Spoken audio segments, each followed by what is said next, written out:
Salam, selamat pagi Bapak Ibu, salam sejahtera buat kita semua. Pagi hari ini kita bersama-sama bersyukur kepada Tuhan karena kita masih diberikan satu kesempatan, satu hari yang baru untuk kita menjalaninya dan kita boleh melakukan segala aktivitas.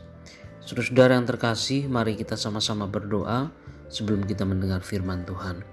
Kami bersyukur kepadamu ya Tuhan, karena perkenanan-Mu, karena kasih-Mu, karena setiamu dalam kehidupan kami. Pagi hari ini kami boleh kembali bangun dalam keadaan baik, dalam keadaan tidak kurang sesuatu apapun. Kami bersyukur untuk semuanya itu ya Tuhan. Di kesempatan ini kami mau mendengar firman-Mu. Kiranya Engkau beserta dengan kami, Engkau menolong sehingga firman-Mu menjadi kekuatan, menjadi berkat bagi kami di dalam kami menjalani aktivitas kami di hari ini. Terima kasih Tuhan, kami berdoa di dalam nama Tuhan Yesus. Amin. Bacaan kita pagi hari ini di dalam Efesus pasal 5 ayat 15, 16 dan 17. Demikian firman Tuhan. Karena itu perhatikanlah dengan seksama bagaimana kamu hidup. Janganlah seperti orang bebal, tetapi seperti orang arif. Dan pergunakanlah waktu yang ada, karena hari-hari ini adalah jahat. Sebab itu janganlah kamu bodoh, tetapi usahakanlah supaya kamu mengerti kehendak Tuhan.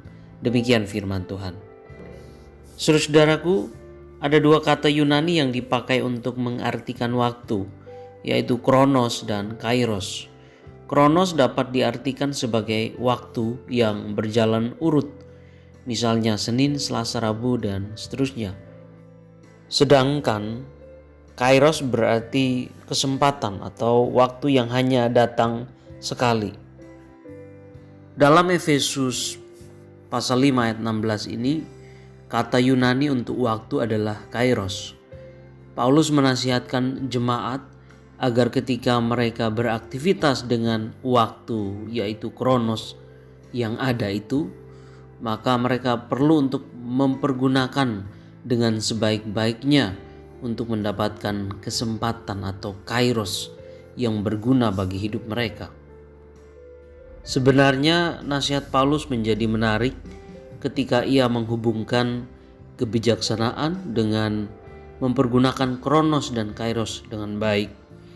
Hal ini tampak dalam 3 hal yang mempertentangkan positif dan negatif untuk menjelaskan kebijaksanaan. Yang pertama adalah orang bebal dan orang arif di dalam ayat 15. Paulus mempertentangkan antara orang bebal dan orang arif. Keduanya dinilai dari bagaimana mereka memperhatikan cara hidup mereka. Kata memperhatikan dalam sebuah terjemahan Inggris menggunakan kalimat be careful.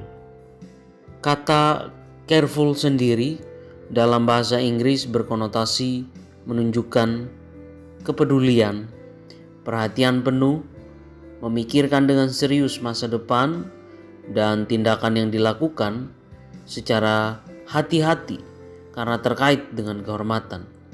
Nah, menurut Paulus, orang bebal adalah orang yang tidak menunjukkan betapa hidupnya berharga, sehingga kadangkala menjalani hidup ini dengan segala yang sia-sia.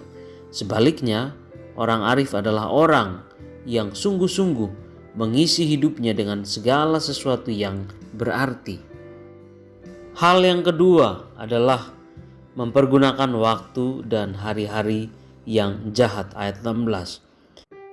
Paulus menyebut jahat untuk hari-hari yang dilalui manusia.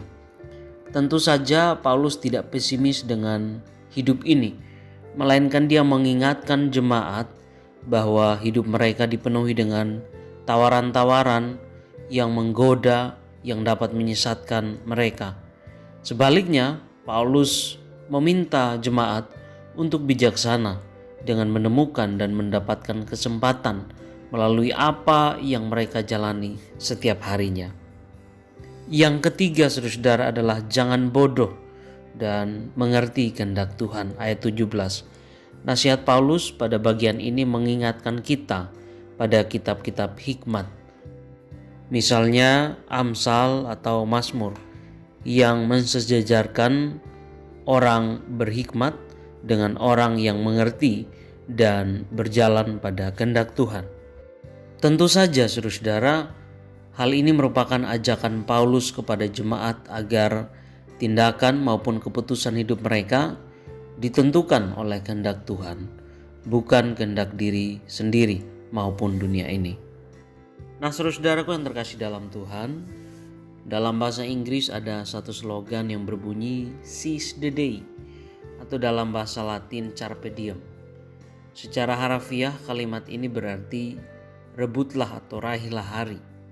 Sebenarnya kalimat ini adalah ungkapan semangat yang mengajak kita untuk memanfaatkan kesempatan yang ada dan mengisi hidup kita dengan sesuatu yang berarti sehingga kita dapat menikmati hidup ini.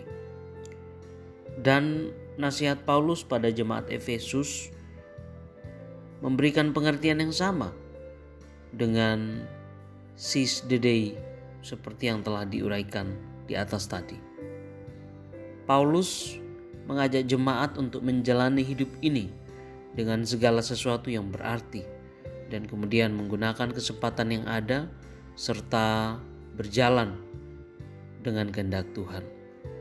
Hidup seperti inilah menurut Paulus adalah hidup yang telah menerima kuasa kebangkitan Kristus. Hidup yang tidak sia-sia tetapi berarti dan bertanggung jawab. Tuhan kiranya memberkati dan menolong kehidupan kita semua di hari ini. Amin.